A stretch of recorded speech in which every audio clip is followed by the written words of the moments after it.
Hello, everybody. Welcome to the First 100 podcast. This is the podcast where we explore the journey of entrepreneurs, business owners, agency leaders, and so many other cool people as they share the strategies, the challenges, and the triumphs that led them to secure those first 100 customers. Today, I'm very excited because I'm joined with a very special guest, Harrison Stevens. Hi, Harrison. How are you today? I am great. Thank you so much for having me on today's call. It's so exciting to have you here. For all of our guests who are not sure about what you do, who you are, can you give us a little bit of a quick intro of who you are, TurboTenant, and all the stuff that you do? Sure. I'm the Vice President of Marketing here at TurboTenant. We build software that allows do-it-yourself landlords to be more successful. We handle every step of the way of being a landlord and finding a tenant, collecting rent.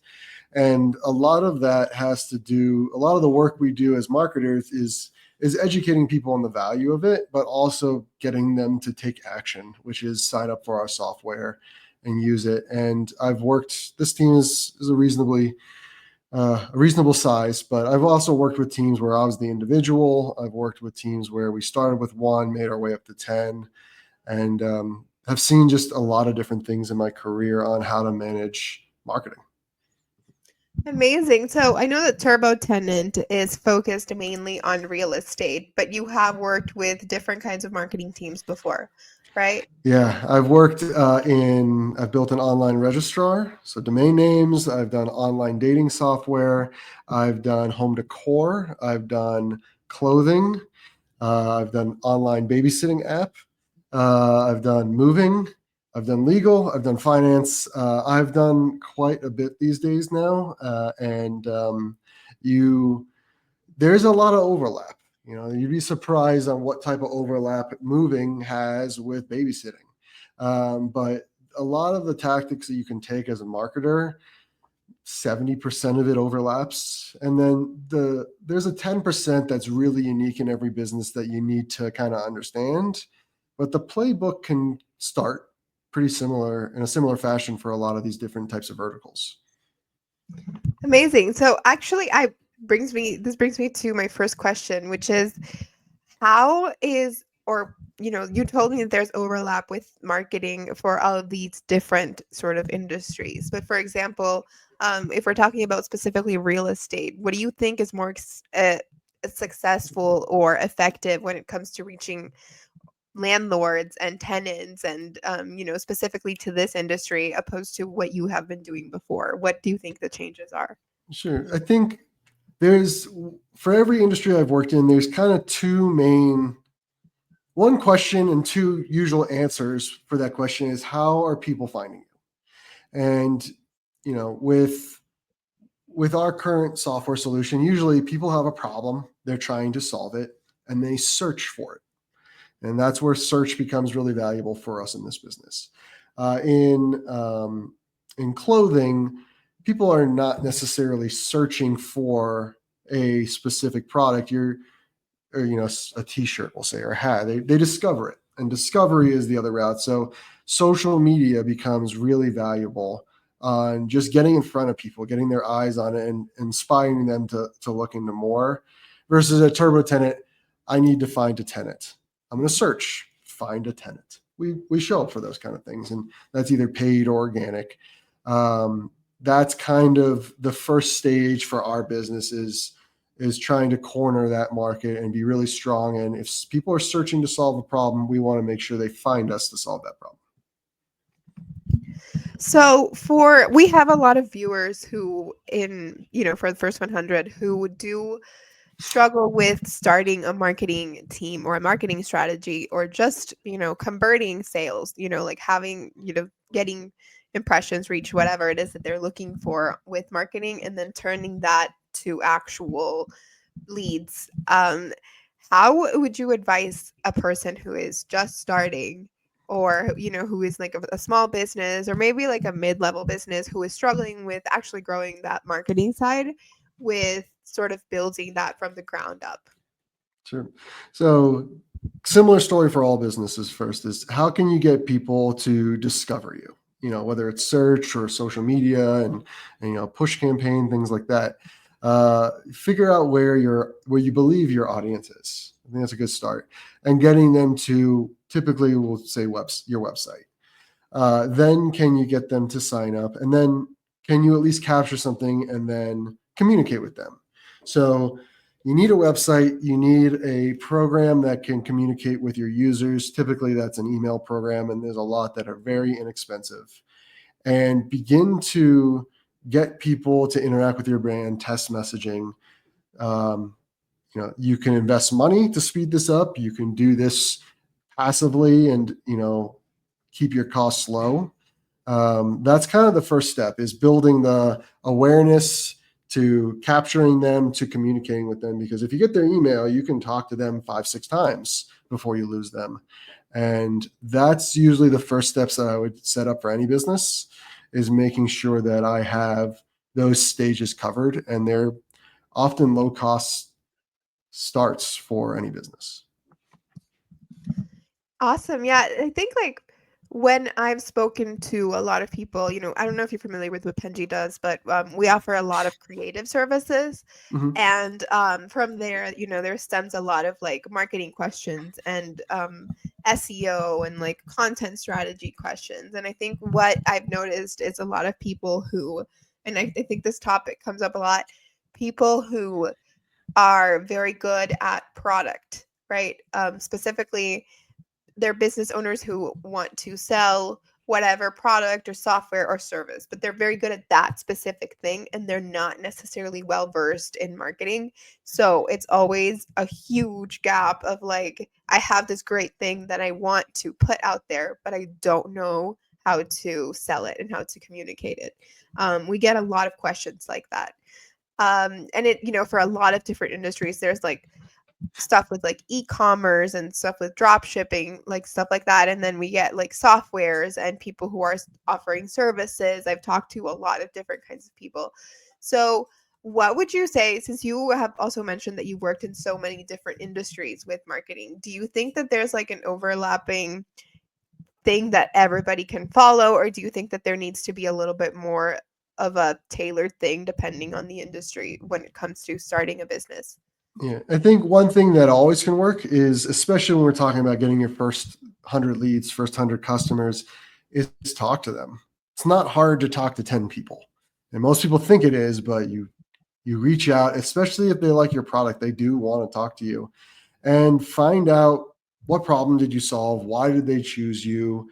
What kind of research they did? Is there something that you can talk to that, you know, something you can identify that differentiates you or is a reason for it? For us, it was a TurboTenant. It was, people are annoyed. We solved that problem. And for others, when I was in the home decor business, it was during COVID. People were stuck in their home and they're tired of looking at what is around them. Can we solve that for them? And speak to them of, addressing that. Sometimes be pretty direct. Sometimes it depends. It depends on your industry in that sense of how direct you want to be. But that's kind of the first place, is work on messaging and understanding why people are even interested in working with you, or know what that problem is that you're solving, and then start to tailor messaging and creative towards that. If you have physical products, make sure they look good, get a good camera, find a friend that has a good camera. You don't have to spend millions of dollars to do these things. A lot of it is, to get started, a lot of it is pretty straightforward from a cost perspective. And, you can try a few things as you grow and learn. And what you might have thought when you started might not be where you land when you get to that first 100. Yeah, I think like that's a huge thing, right? Which is that there's a lot of changes. And actually, it brings me to my next question, which goes on to ask about scaling, right? Another very common struggle that I see is people sort of managing to get to that first milestone, whether it's first 100, first 25, first whatever, depending on your business model, and then they think they have it all down because they have managed to get to this point where like they're getting in that clientele, that sale, that whatever it is. but then they don't know what to do because now they're overloaded. And now it's a problem of scaling and having bandwidth. It's not a problem of actually getting it out there. So once you have that first milestone in of sort of fixing that, right? Of getting that thing boosted. What do you do when it comes to actually starting to scale and grow and like hire a marketing team and things like that? That I think it's something that can be very intimidating for a new business owner who has no experience. Letting go is hard. Delegating is hard. I've been doing it a long time. It's still hard. But that's because I look at everything I do as I own it, and I think a lot of the owners that are listening are thinking that same way too. And what I've come to realize is the longer I own something that I shouldn't, the less chance I have of winning. So is it software that you can bring on that can solve your problem? Is it hiring somebody, or is it working with a contractor to maybe test the waters and ease it out? I kind of like recommending that, or an agency for someone that they know they don't have this skill set. Go and work with someone that does. If things are going really well and you can bring someone on full time, that's always where I land long term. Is if I have an agency that's going to spend 10 hours a week, three people spending 10 hours a week working on something, or I could hire one person spending 40. I tend to go with the 40 hours. But that is a me thing for sure. Like, I know plenty of leaders that do the opposite. But start to expose your business to new ideas and new people is really the best way to expand rapidly, because three people can always do more than one if they How do you put in the feel 40 about hours. how do you feel about freelancing? I'm curious. I have a lot of people who want to turn to freelancing. I feel like a lot of freelancing online is also very popular nowadays. Yeah, I always encourage my team here to freelance, get exposed to different things and try different stuff, learn, try and enhance your skill set on maybe things that we can't give you here all the time. But working with freelancers, we have a few freelancers that we work with still, even though I have a fairly large team now. Sometimes you need someone for a really specific skill set. You don't need them full time, and you can hire someone that's really talented at one or two things. I think it depends on what you're asking them to do. If you're asking them to really understand your audience, it gets harder and harder to freelance. If you're Yeah. asking for someone to take, a creative brief and you've provided all the direction and they can bring it to life, I think that makes a lot more sense to me. You're not asking someone that's going to you're not asking someone to learn your business in a few hours. That's kind of how I look at freelancers. Like, this is a job that someone with talent can do. They don't necessarily need to be sitting in these walls or on my Slack all day. Yeah, I think that's a great outlook. I think unless you want something that's very involved into your own business, freelancing can be really great. Which actually want also leads me to another question that I wanted to ask, which is market research, behavioral research. That's very big nowadays. Um, Specifically for TurboTenant, right? How do you guys analyze behavioral shifts in things like how landlords and tenants behave? Which I think like the housing industry is really interesting because it's an industry that just sort of it's never going to go out of fashion or become less trendy or boring because everybody is always going to need housing. But it changes, right? Like the market changes a lot at the same time. So how do you analyze all of these things that are changing and behavioral changes that are happening with the people that you're working with? Yeah. So it's a complicated question. So I'll break it down into a few things. So one, I do have more resources here because I have a full team. I have a product marketing team that they will call at least 5 landlords a week. Um, and they will talk to them. They'll ask them questions. Sometimes we have an agenda, sometimes we don't. Like, are you really interested in this? How do you feel about it? So we gain information from our users. We have a pretty engaged audience, so that's beneficial. We do a lot of surveys out to our entire audience, as well as partner audiences that we have. We partner with brands like Redfin and Steadley Insurance, and they allow us. We're working with them to poll their audience on certain topics as well. So we gather the research from our user base and theirs, and compile it, and we all work together to learn. We test a lot. We change our website every single day. I have the resources to do that again. So at other businesses, I would change the website 50% see one version, 50% see another, once or twice a month, trying to see if certain messaging or things we do, experiences we build, affect that. And we're not working with people to try and buy more properties. We're working with them to try and manage the properties they have. So there isn't really that many changes from that perspective. For us, it's more of what do we build next, which is why the question ended up being a little complicated. We do work with partners that pitch services to help our audience buy more homes, but most of them are really more interested in just managing what they have and being a good landlord to their tenants. And we talk to them, so we know that they care more about treating their tenants well than buying 5 more properties. And there's always outliers that want to buy 50. But we know our audience because we talk to them. Awesome. Yeah. And I think like it's just very interesting because to me, like the real estate world is so it changes a lot, but at the same time it always stays, right? So Yeah. it's really interesting to hear how landlords and tenants sort of evolve over the years as well as with things like pricing. Yeah. I Um think for us also, just the expectations of what a tenant and landlord expect these days. Like, people expect to manage everything on their phone and pay the rent through their phone and make it instant. Like, those are the things that we assume and we confirm through conversations and research. Yeah.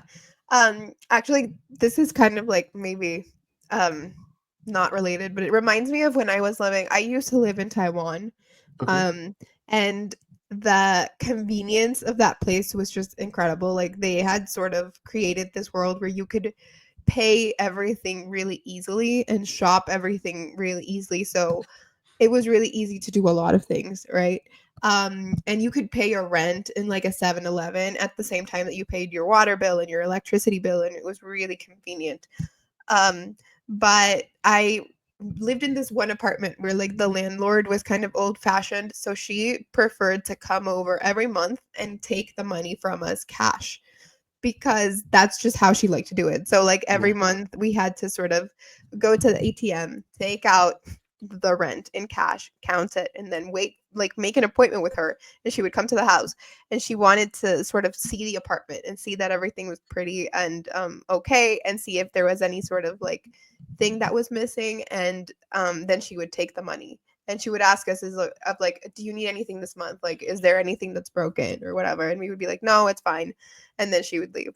And it was very curious to me because it was, I mean, she was very hands-on with her with her approach. And I think it was the only person that I like, the only landlord that I spoke to consistently, because after that I would live in apartments where I only spoke to the landlord once or twice, maybe like when I was signing the contract. There were landlords that were not even living in the country, so I would just be doing it through a lawyer or a representative. Hmm. um and this woman was very like, I mean, she was an older lady, so I think that's probably why, but it was just, it reminded me of like how different it was with her specifically, where she was just very like, you need to be, she wanted to be there physically. Yeah, I'm encouraged to jump into all the things that we can do at TurboTenant, but I actually kind of take a different route on the research side of, um, you know, through our research, the one thing we have identified is our competitor, which is nothing. People using nothing.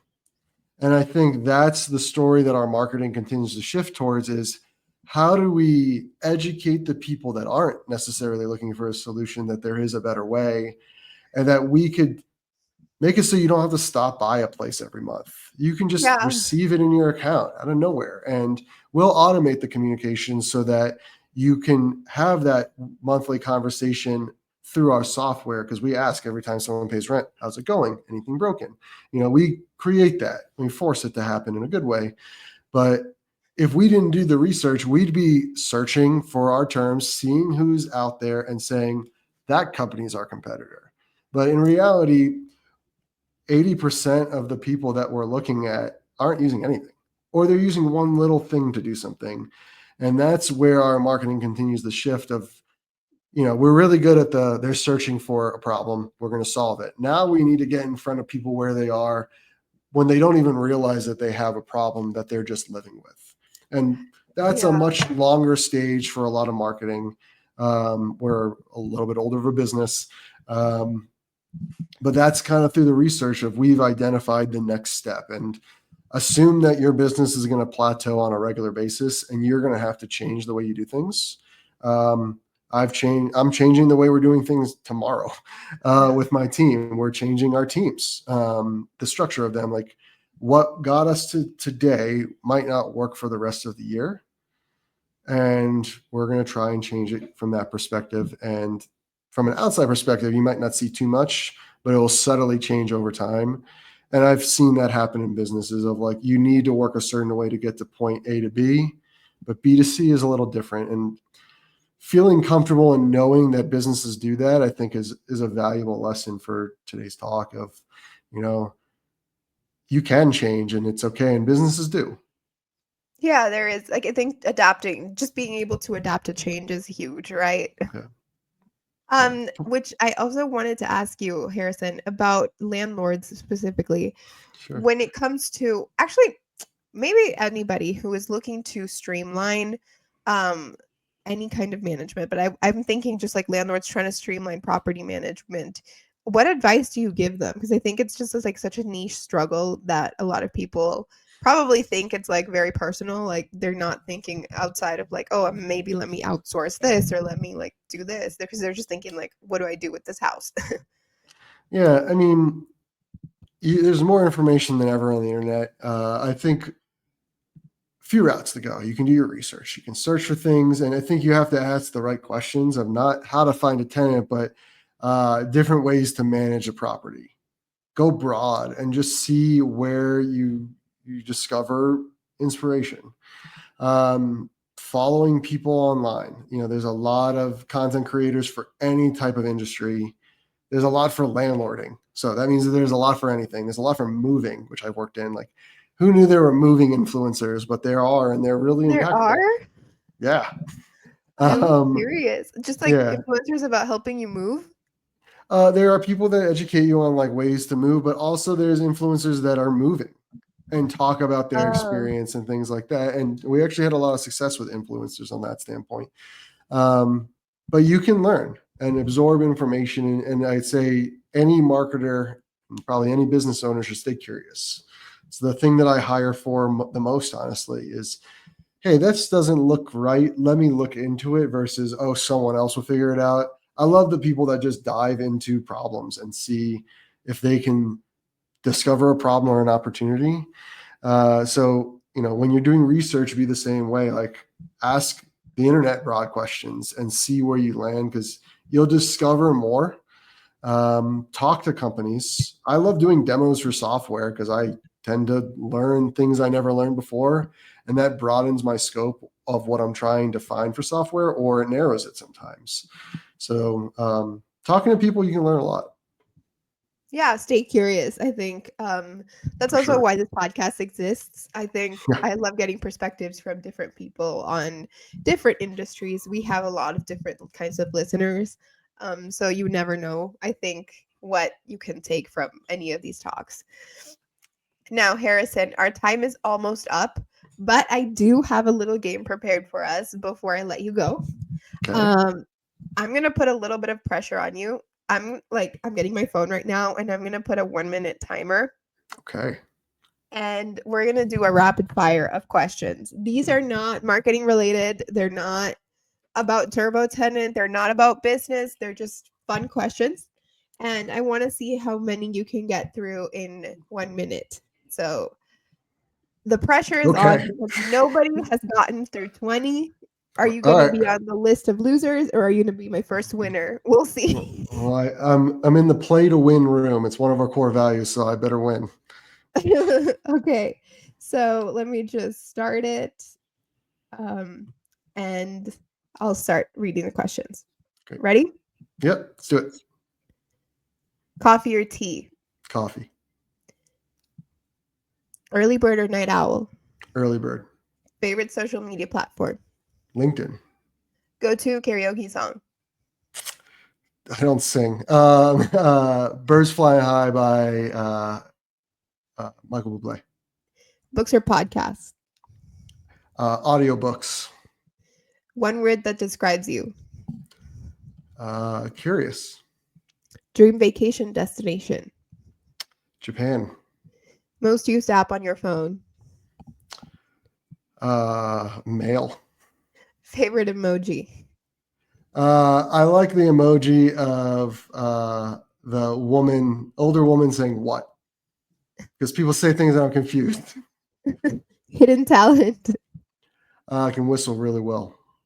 Go-to comfort food? Wings. Superpower you'd have for a day? Oh, Superpower I have today. That was my timer. I didn't make it through. I yeah, lost. you lost. But go Superpower I ahead have and for the answer that. day. Predict the future for 48 hours. That's pretty cool. I always say teletransportation because I would just love not to have to commute anywhere. Yeah. That was pretty So how good. many did I Let me. get? That You that got didn't feel like 11 20. questions. You have 11 questions. Yeah, not 20. I'm sorry, you did not win. But Oh, if it makes you feel better, nobody has. Everybody always gets stuck. I think the highest I've gotten is like 16. oh, Um, I should have at yeah, least beat them. yeah. No, but don't worry. I'll have you on another episode, and then we'll try Okay. again with some new questions. All right. Thank you so much for having me. This was a lot of fun. This was a lot of fun. Thank you so much for doing this. And everybody else, I will see you on the next episode. Have a great day, everyone.